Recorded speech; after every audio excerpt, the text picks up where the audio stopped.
अस्सलाम वालेकुम बेलियों की हाल है उम्मीद है खैर में रोसी दी ਅੱਜ ਮੈਂ ਗੱਲ ਕਰ ਸਕਦਾ ਮੁਸਲਿਮ ਲੀਗ ਨੂਨ ਦੇ ਜਿਹੜੇ ਹਾਲੀਆ ਕੁਝ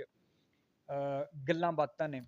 ਉਹਦੇ ਵਿੱਚ ਸਾਦ ਰਫੀਕ ਸਾਹਿਬ ਜਿਹੜੇ ਨੇ ਉਹਨਾਂ ਦੇ ਵੀ ਕੁਝ ਬਿਆਨਾਤ ਸ਼ਾਮਲ ਨੇ ਮਰੀਮ ਨਵਾਜ਼ ਸਾਹਿਬਾ ਜਿਹੜੀਆਂ ਨੇ ਉਹਨਾਂ ਕੁਝ ਬਿਆਨਾਤ ਕੁਝ ਤਕਰੀਬਾਤ ਦੇ ਵਿੱਚ ਉਹਨਾਂ ਗੱਲਬਾਤ ਕੀਤੀ ਹੈ ਜੋ ਕਿ ਕਾਫੀ ਜ਼ਿਆਦਾ ਹਾਈਲਾਈਟ ਕੀਤੀ ਗਈ ਹੈ ਉਹਨਾਂ ਵਿੱਚ ਕੁਝ ਗੱਲਾਂ ਬਾਤਾਂ ਜਿਹੜੀਆਂ ਨੇ ਪੰਜਾਬੀਆਂ ਦੇ ਦਿਲ ਦੀਆਂ ਗੱਲਾਂ ਬਾਤਾਂ ਨੇ ਪੰਜਾਬੀਆਂ ਦੇ ਸਿੱਧੇ ਦਿਲ ਦੇ ਉੱਤੇ ਲੱਗਣ ਵਾਲੀਆਂ ਗੱਲਾਂ ਬਾਤਾਂ ਨੇ ਉਹਨਾਂ ਦੇ ਵਿੱਚੋਂ ਇੱਕ ਗੱਲ ਇਹ ਹੈ ਕਿ ਮੈਂ ਪੰਜਾਬ ਨੂੰ ਇਕੱਠਿਆਂ ਰੱਖਣਾ ਚਾਹੁੰਦੀ ਹਾਂ। ਇਹ ਬਹੁਤ ਵੱਡੀ ਗੱਲ ਹੈ ਕਿ ਪੰਜਾਬ ਨੂੰ ਤਰੋੜਨ ਦੇ ਖਿਲਾਫ ਉਹਨਾਂ ਇੱਕ ਬਿਆਨ ਦਿੱਤਾ ਹੈ।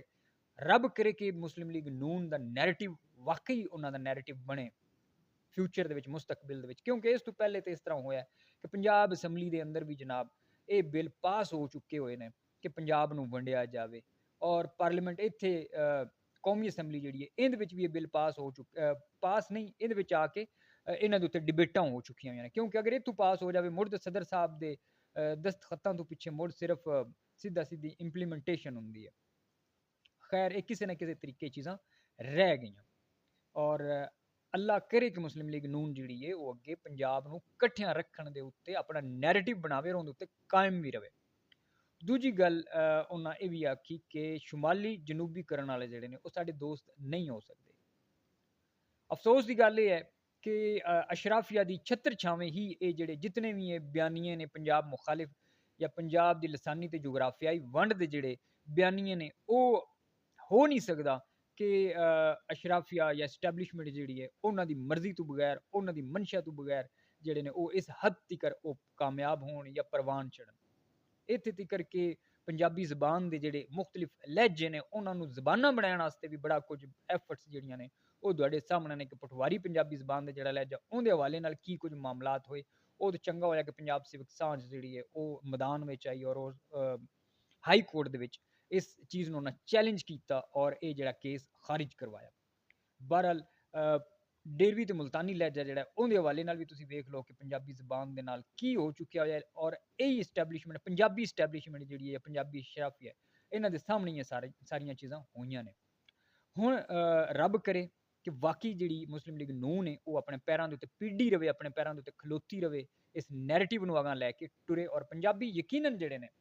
ਉਹ ਇਸ ਚੀਜ਼ ਉੱਤੇ ਬਹੁਤ ਖੁਸ਼ ਨੇ। ਹੁਣ ਕੁਝ ਲੋਕ ਜਿਹੜੇ ਨੇ ਉਹ ਪਿਆਂਦੇ ਨੇ ਉਹ ਆਂਦੇ ਪਏ ਨੇ ਕਿ ਇਹ ਤੇ ਜਨਾਬ ਇੱਕ ਪੰਜਾਬੀ ਕਾਰਡ ਹੈ ਜੋ ਕਿ ਮੁਸਲਿਮ ਲੀਗ ਨੂਨ ਖੇਡਦੀ ਪਈ ਹੈ।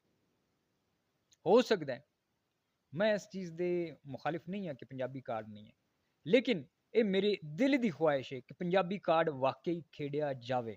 ਹਰ ਸਿਆਸੀ ਜਮਾਤ ਜਿਹੜੀ ਹੈ ਉਹ ਉਤਨੀ ਦੇਰ ਤੱਕ ਉਹਨਾਂ ਨੂੰ ਵੋਟ ਨਾ ਦਿੱਤੇ ਜਾਣ ਜਿਤਨੀ ਦੇਰ ਤੱਕ ਉਹ ਪੰਜਾਬ ਔਰ ਪੰਜਾਬੀਅਤ ਦੀ ਗੱਲ ਨਾ ਕਰਨ ਇਹ ਪੰਜਾਬੀ ਖੇਡ ਜਿਹੜਾ ਪੰਜਾਬੀ ਕਾਰਡ ਹੈ ਇਹ ਖੇਡਣਾ ਉਹਨਾਂ ਦੀ ਮਜਬੂਰੀ ਬਣ ਜਾਵੇ।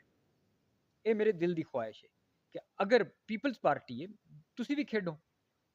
ਤੁਸੀਂ ਵੀ ਆਖੋ ਕਿ ਜਨਾਬ ਅਸੀਂ ਪੰਜਾਬ ਦੀ ਵੰਡ ਨਹੀਂ ਕਰਨੀ, ਅਸੀਂ ਪੰਜਾਬ ਨੂੰ ਤਕਸੀਮ ਨਹੀਂ ਹੋਣ ਦੇਣਾ। ਸਭ ਤੋਂ ਪਹਿਲੇ ਪੰਜਾਬ ਹੈ, ਜਿਹੜੇ ਪੰਜਾਬੀ ਸਿਆਸਤਦਾਨ ਨੇ ਉਹ ਆਖਣ ਕਿ ਬਈ ਸਭ ਤੋਂ ਪਹਿਲੇ ਪੰਜਾਬ ਹੈ, ਸਾਡੇ ਵਾਸਤੇ ਸਭ ਤੋਂ ਪਹਿਲਾ ਪੰਜਾਬ ਹੈ। ਅੱਜ ਸਾਡਾ ਇਸ਼ਕ ਸਾਡਾ ਪਿਆਰ ਸਾਡੀ ਮੁਹੱਬਤ ਪੰਜਾਬ ਹੈ। ਸਭ ਤੋਂ ਪਹਿਲੇ ਅਸੀਂ ਪੰਜਾਬ ਨੂੰ ਤਰੱਕੀ ਦਿਵਾਣੀ ਹੈ, ਉਸ ਤੋਂ ਬਾਅਦ ਅਸੀਂ ਜਿਹੜੀ ਜਿਹੜੀ ਵੀ ਪਾਰਟੀ ਦੇ ਨਾਲ ਅਸੀਂ ਖਲੋਤੇ ਹੋਏ ਹਾਂ ਉਹਨਾਂ ਪਾਰਟੀਆਂ ਦੇ ਜੋ ਵੀ ਮਨਸ਼ੂਰ ਹੈ ਅਸੀਂ ਉਹਨਾਂ ਦੇ ਨਾਲ, ਲੇਕਿਨ ਸਭ ਤੋਂ ਪਹਿਲੇ ਪੰਜਾਬ। ਮੁਸਲਿਮ ਲੀਗ ਨੂਨ ਹੋ ਗਈ, ਤਹਿਰੀਕ ਇਨਸਾਫ ਹੋ ਗਈ, ਤਹਿਰੀਕ ਇਨਸਾਫ ਜਿਹੜੀ ਹੈ ਉਹ ਵੀ ਆਖੇ ਕਿ ਭਾਈ ਅਸੀਂ ਪੰਜਾਬ ਨੂੰ ਨਹੀਂ ਵੰਡਣਾ। ਇਹਦੇ ਜਿਹੜੇ ਪੰਜਾਬੀ ਸਿਆਸਤਦਾਨ ਨੇ ਉਹ ਆਖਣ ਉਹ ਵੀ ਪੰਜਾਬੀ ਕਾਰਡ ਖੇਡਣ, ਕਿਉਂ ਨਹੀਂ ਖੇਡਦੇ ਪਏ, ਕਿਉਂ ਨਹੀਂ ਪੰਜਾਬ ਦੇ ਹੱਕ ਦੀ ਗੱਲ ਕਰਦੇ। ਔਰ ਇਸੇ ਤਰ੍ਹਾਂ ਪੀਪਲਸ ਪਾਰਟੀ ਦੇ ਜਿਹੜੇ ਸਿਆਸਤਦਾਨ ਨੇ ਉਹ ਵੀ ਪੰਜਾਬੀ ਕਾਰਡ ਖੇਡਣ, ਅਸੀਂ ਤੇ ਆਂਦੇ ਪਏ ਹਾਂ, ਕਿਉਂ ਨਹੀਂ ਖੇਡਦੇ। ਬਤੌਰ ਪੰਜਾਬੀ ਜਾਂ ਬਤੌਰ ਪੰਜਾਬੀ ਐਕਟਿਵਿਸਟ ਸਾਡੀ ਤੇ ਇਹ ਦਿਲ ਦੀ ਖੁਆਇਸ਼ ਹੈ ਕਿ ਪੰਜਾਬੀ ਕਾਰਡ ਖੇਡਿਆ ਜਾਵੇ ਔਰ ਪੰਜਾਬੀ ਕਾਰਡ ਖੇਡਣਾ ਇਹਨਾਂ ਸਿਆਸਤਦਾਨਾਂ ਦੀ ਮਜਬੂਰੀ ਬਣੇ। ਅਗਰ ਪੰਜਾਬੀ ਥੋੜੀ ਜਿਹੀ ਹਿੰਮਤ ਵਿਖਾਣ ਤੇ ਪੰਜਾਬੀ ਐਕਟਿਵਿਸਟ ਜਿਹੜੇ ਨੇ ਪੰਜਾਬੀ ਤਹਿਰੀਕਾਂ ਨੂੰ ਚਲਾਉਣ ਵਾਲੇ ਨੇ ਅਗਰ ਥੋੜੀ ਜਿਹੀ ਹਿੰਮਤ ਵਿਖਾਣ ਤੇ ਯਕੀਨਨ ਇਹ ਜਿਹੜਾ ਪੰਜਾਬੀ ਕਾਰਡ ਹੈ ਉਹ ਇਹਨਾਂ ਸਿਆਸੀ ਜਮਾਤਾਂ ਵਾਸਤੇ ਇਹਨਾਂ ਪੰਜਾਬੀ ਸਿਆਸਤਦਾਨਾਂ ਵਾਸਤੇ ਮਜਬੂਰੀ ਬਣ ਸੀ।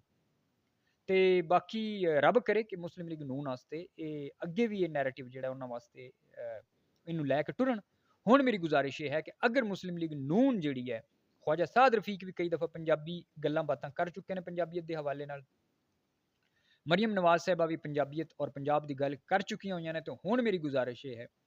ਕਿ ਅਗਰ ਮੁਸਲਿਮ ਲੀਗ ਨੂਨ ਵਾਕਈ ਪੰਜਾਬੀ ਜਮਾਤ ਹੈ ਜਾਂ ਮੁਸਲਿਮ ਲੀਗ ਨੂਨ ਅਗਰ ਨਾ ਕੀਤਾ ਜਾਵੇ, ਮਰੀਮ ਨਵਾਜ਼ ਸਾਹਿਬਾ ਦੀ ਮੈਂ ਗੱਲ ਕਰਦਾ ਪਿਆ, ਠੀਕ ਹੈ ਉਹ ਇੱਕ ਕੌਮੀ ਜਮਾਤ ਹੈ, ਪੂਰੇ ਚਾरों ਸੂਬਿਆਂ ਦੀ ਜਮਾਤ ਹੈ ਤੇ ਚਾरों ਸੂਬਾਂ ਦੀ ਗੱਲ ਕਰਨ, ਲੇਕਿਨ ਮਰੀਮ ਨਵਾਜ਼ ਸਾਹਿਬਾ ਅਗਰ ਜਿਹੜੀਆਂ ਨੇ ਉਹ ਪੰਜਾਬ ਦੀ ਗੱਲ ਕਰਦੀਆਂ ਪਈਆਂ ਨੇ, ਤੇ ਫਿਰ ਸਭ ਤੋਂ ਪਹਿਲੇ ਉਹਨਾਂ ਨੂੰ ਚਾਹੀਦਾ ਹੈ ਕਿ ਪੰਜਾਬ ਦੀ ਵੰਡ ਦਾ ਪ੍ਰੋਪਰ ਰਸਤਾ ਰੋਕਿਆ ਜਾਵੇ। ਇਹਦੇ ਵਾਸਤੇ ਕੋਈ ਐਸੀ ਕਾਨੂੰਨ ਸਾਜ਼ੀ ਜਾਂ ਕੋਈ ਇਸ ਤਰ੍ਹਾਂ ਦੇ ਮਾਮਲਾਤ ਬਣਾਏ ਜਾਣ ਕਿ ਪੰਜਾਬ ਦੀ ਦੁਬਾਰਾ ਲਸਾਨੀ ਜਾਂ ਜੁਗਰਾਫਿਆਈ ਵੰਡ ਦੀਆਂ ਗੱਲਾਂ ਕਰਨ ਵਾਲੇ ਜਿਹੜੇ ਲੋਕ ਨੇ ਉਹਨਾਂ ਨੂੰ 100 ਵਾਰੀ ਸੋਚਣਾ ਪਵੇ। ਇਹ ਵੱਖਰੀ ਗੱਲ ਹੈ ਕਿ ਮਰੀਮ ਸਾਹਿਬਾ ਨੇ ਇੱਕ ਜ਼ਬਰਦਸਤ ਗੱਲ ਕੀਤੀ ਕਿ ਪੰਜਾਬ ਉੱਤੇ ਉਂਗਲੀ ਜਿੰਨਾ ਚੁੱਕੀ ਉਹਨਾਂ ਦੀ ਉਂਗਲੀ ਬੰਨ ਦਿੱਤੀ ਜਾਵੇ ਦੀ, ਲੇਕਿਨ ਇੱਥੇ ਬਹੁਤ ਸਾਰੇ ਲੋਕ ਬੜੇ ਅਰਸੇ ਤੋਂ ਉਂਗਲੀਆਂ ਚੁੱਕਦੇ ਪਏ ਨੇ ਔਰ ਉਹਨਾਂ ਦੀਆਂ ਉਂਗਲੀਆਂ ਜਿਹੜੀਆਂ ਨੇ ਉਹ ਫਿਲਹਾਲ ਸਲਾਮਤ ਹੀ ਨੇ। ਤੇ ਗੁਜ਼ਾਰਿਸ਼ ਇਹ ਹੈ ਕਿ APP ਨਿਊਜ਼ ਏਜੰਸੀ ਹੈ, ਸਰਕਾਰੀ ਨਿਊਜ਼ ਏਜੰਸੀ ਹੈ, ਜੋ ਕਿ ਪੰਜਾਬੀ ਇਸ ਮੁਲਕ ਦਾ 60 ਜਾਂ 65% ਨੇ, ਉਹਨਾਂ ਦੇ ਟੈਕਸ ਵੀ ਵਿੱਚ ਸ਼ਾਮਲ ਹੈ। ਔਰ ਉਸ ਨਿਊਜ਼ ਏਜੰਸੀ ਜਿਹੜੀ ਸਰਕਾਰੀ APP ਜਿੰਦਾ ਨਾਂ ਹੈ, ਉਹਦੇ ਵਿੱਚ ਹਰ ਜ਼ਬਾਨ ਜਿਹੜੀ ਉਹਦੀ ਸਰਵਿਸ ਮੌਜੂਦ ਹੈ, ਪੰਜਾਬੀ ਜ਼ਬਾਨ ਦੀ ਸਰਵਿਸ ਮੌਜੂਦ ਨਹੀਂ। ਦੂਜੀ ਮੇਰੀ ਗੁਜ਼ਾਰਿਸ਼ ਇਹ ਹੈ, ਅਗਰ ਮਰੀਮ ਨਵਾਜ਼ ਸਾਹਿਬਾ ਆਪਣੇ ਆਪ ਨੂੰ ਮਰੀਮ ਨਵਾਜ਼ ਸਾਹਿਬਾ ਅਗਰ ਪੰਜਾਬੀ ਆਖਦੀਆਂ ਨੇ, ਤੇ ਜਿਹੜੇ ਪੰਜਾਬੀ ਅਖਬਾਰ ਨੇ ਉਹਨਾਂ ਨੂੰ ਵਧਾਇਆ ਜਾਵੇ, ਉਹਨਾਂ ਨੂੰ ਪ੍ਰਮੋਟ ਕੀਤਾ ਜਾਵੇ, ਉਹਨਾਂ ਨੂੰ ਇਸ਼ਤਿਹਾਰਾਤ ਦਿੱਤੇ ਜਾਣ। ਅਗਰ ਕੋਈ ਪੰਜਾਬੀ ਟੀਵੀ ਚੈਨਲ ਜਾਂ ਵੈਬ ਟੀਵੀ ਚੈਨਲ ਜਿਹੜੇ ਨੇ ਉਹਨਾਂ ਦੀ ਵੀ ਮੁਕੰਮਲ ਸਪੋਰਟ ਹੋਣੀ ਚਾਹੀਦੀ ਹੈ ਪੰਜਾਬ ਗੌਰਮੈਂਟ ਦੀ ਤਰਫੋਂ। ਪੰਜਾਬ ਗੌਰਮੈਂਟ ਜਿਹੜੀ ਹੈ ਉਹ ਇਹ ਪੰਜਾਬੀ ਜਿਹੜੇ ਚੈਨਲਸ ਨੇ ਇਹਨਾਂ ਨੂੰ ਸਪੋਰਟ ਕਰਨ,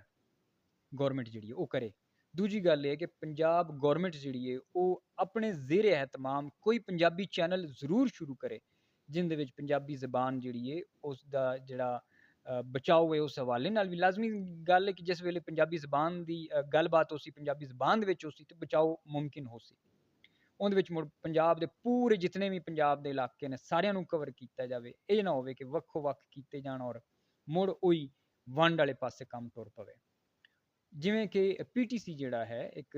ਚੜ੍ਹਦੇ ਪੰਜਾਬ ਦਾ ਟੀਵੀ ਚੈਨਲ ਹੈ ਔਰ ਬੜੀ ਜਦੀਦ ਕਿਸਮ ਦਾ ਔਰ ਬੜਾ ਜ਼ਬਰਦਸਤ ਸਰਕਾਰੀ ਚੈਨਲ ਉਹਨਾਂ ਦਾ ਹੈ, ਔਰ ਉਹਦੇ ਤੇ ਬੜੇ ਜਦੀਦ ਔਰ ਬੜੇ ਜ਼ਬਰਦਸਤ ਪ੍ਰੋਗਰਾਮ ਉਹ ਪੇਸ਼ ਕਰਦੇ ਨੇ। ਦੂਜੀ ਗੱਲ ਇਹ ਕਿ ਪੰਜਾਬੀ ਜ਼ਬਾਨ ਜਿਹੜੀ ਹੈ ਉਹ ਸਿਲੇਬਸ ਦੇ ਵਿੱਚ ਉਹਨੂੰ ਛੇਤੀ ਤੋਂ ਛੇਤੀ, ਜਲਦੀ ਤੋਂ ਜਲਦੀ ਜਿਹੜਾ ਹੈ ਉਹਨੂੰ ਸ਼ਾਮਲ ਕਰਨ ਦੇ ਹਵਾਲੇ ਨਾਲ ਜੋ ਵੀ ਮੁਹਰਕਾਤ, ਮਾਮਲਾਤ, ਅਹਿਕਾਮਾਤ, ਜੋ ਵੀ ਹੋ ਸਕਦੇ ਨੇ ਉਹ ਕੀਤੇ ਜਾਣ। ਔਰ ਬਾਕੀ ਜਿਹੜੇ ਹੈ ਸਾਡੇ ਜਿਹੜੇ ਪੰਜਾਬੀ ਹੀਰੋਜ਼ ਨੇ, ਕੌਮੀ ਹੀਰੋਜ਼ ਨੇ ਪੰਜਾਬ ਦੇ, ਉਹਨਾਂ ਨੂੰ ਸਿਲੇਬਸ ਦੇ ਵਿੱਚ ਸ਼ਾਮਲ ਕੀਤਾ ਜਾਵੇ। ਔਰ ਅਗਰ ਇਸਲਾਮਾਬਾਦ ਦੇ ਵਿੱਚ AP ਫਕੀਰ ਜਿਹੜਾ ਹੈ ਉਹਦੇ ਨਾਂ ਦੇ ਉੱਤੇ ਰੋਡ ਬਣ ਸਕਦੀ ਹੈ, ਤੇ ਰਾਏ ਅਹਿਮਦ ਖਰਲ, ਦੁੱਲਾ ਭੱਟੀ ਜਾਂ ਜਿਹੜੇ ਹੋਰ ਸਾਡੇ ਪੰਜਾਬੀ ਹੀਰੋਜ਼ ਨੇ ਉਹਨਾਂ ਦੇ ਨਾਵਾਂ ਦੇ ਉੱਤੇ ਇਸਲਾਮਾਬਾਦ ਦੇ ਵਿੱਚ ਕਿਸੇ ਚੌਂਕ ਦਾ ਨਾਂ ਕਿਉਂ ਨਹੀਂ ਰੱਖਿਆ ਜਾ ਸਕਦਾ, ਕਿਸੇ ਸੜਕ ਦਾ ਨਾਂ, ਪਾਰਕ ਦਾ ਨਾਂ ਕਿਸੇ ਕਿਉਂ ਨਹੀਂ ਰੱਖਿਆ ਜਾ ਸਕਦਾ। ਇਸ ਬਾਰੇ ਵੀ ਕੰਮ ਕੀਤਾ ਜਾਵੇ। ਅਗਰ ਪੰਜਾਬੀ ਹੋ ਤੇ ਪੰਜਾਬੀਆਂ ਨੂੰ ਉਹਨਾਂ ਦਾ ਤਸ਼ੱਖਸ ਜਿਹੜਾ ਹੈ, ਉਹਨਾਂ ਦੀ ਜਿਹੜੀ ਤਾਰੀਖ, ਉਹਨਾਂ ਨੂੰ ਜ਼ਿੰਦਾ ਕਰਨ, ਉਹਨਾਂ ਨੂੰ ਉਸ ਸ਼ਨਾਖਤ ਨੂੰ ਕਾਇਮ ਰੱਖਣ ਵਾਸਤੇ ਜੋ ਅਮਲ ਤੁਸੀਂ ਕਰ ਸਕਦੇ ਹੋ ਉਹ ਜ਼ਰੂਰ ਕਰੋ। ਅਗਰ ਨਹੀਂ ਕਰ ਸਕਦੇ ਹੋ, ਸਿਰਫ ਪੰਜਾਬੀ ਗੱਲਬਾਤ ਹੀ ਕਰਨੀ ਹੈ ਜਾਂ ਪੰਜਾਬੀ ਕਿਸੇ ਕਿਸੇ ਥਾਂ ਤੇ ਬੋਲਣੀ ਹੈ, ਉਹ ਤੁਸੀਂ ਨਾ ਵੀ ਬੋਲੋ, ਉਹ ਯਕੀਨਨ ਬਹੁਤ ਸਾਰੇ ਲੋਕ ਹੋਰ ਲੋਕ ਬੋਲ ਰਹੇ ਨੇ। ਹੁਣ ਇਸ ਵੇਲੇ ਕਿਉਂਕਿ ਬਹੁਤ ਸਾਰੇ ਪੰਜਾਬੀ ਸੈਲੈਬ੍ਰਿਟੀਜ਼ ਜਿਹੜੇ ਨੇ ਉਹ ਵੀ ਹੋਰ ਵੀ ਪੰਜਾਬੀ ਬੋਲ ਰਹੇ ਨੇ, ਜਿਹੜੇ ਫਿਲਮਾਂ ਡਰਾਮਿਆਂ ਵਾਲੇ ਗੁਲੂਕਾਰ ਜਿਹੜੇ ਨੇ ਜਾਂ ਕੋਈ ਹੋਰ ਲੋਕ ਨੇ, ਉਹ ਆਪਣੀ ਆਪਣੀ ਥਾਂ ਬੋਲ ਰਹੇ ਨੇ। ਖਾਲੀ ਪੰਜਾਬੀ ਨਾ ਬੋਲੋ, ਕੁਝ ਅਮਲ ਵੀ ਕਰੋ। ਔਰ ਰੱਬ ਕਰੇ ਕਿ ਸਾਡਾ ਪੰਜਾਬ ਹੱਸਦਾ ਵਸਦਾ ਔਰ ਤਰੱਕੀਆਂ ਕਰੇ, ਕਿਉਂਕਿ ਪੰਜਾਬ ਅਗਰ ਮਜ਼ਬੂਤ ਹੋ ਸੀ, ਪੰਜਾਬ ਜਿਹੜਾ ਹੈ ਉਹ ਅਗਰ ਤਰੱਕੀਆਂ ਕਰ ਸੀ, ਤੇ ਯਕੀਨਨ ਸਾਡਾ ਮੁਲਕ ਪਾਕਿਸਤਾਨ ਜਿਹੜਾ ਉਹ ਵੀ ਮਜ਼ਬੂਤ ਹੋ ਸੀ ਔਰ ਉਹ ਵੀ ਤਰੱਕੀ ਕਰ ਸੀ। ਪਾਕਿਸਤਾਨ ਜ਼ਿੰਦਾਬਾਦ, ਪੰਜਾਬ ਪੰਜਾਬੀਅਤ ਜ਼ਿੰਦਾਬਾਦ।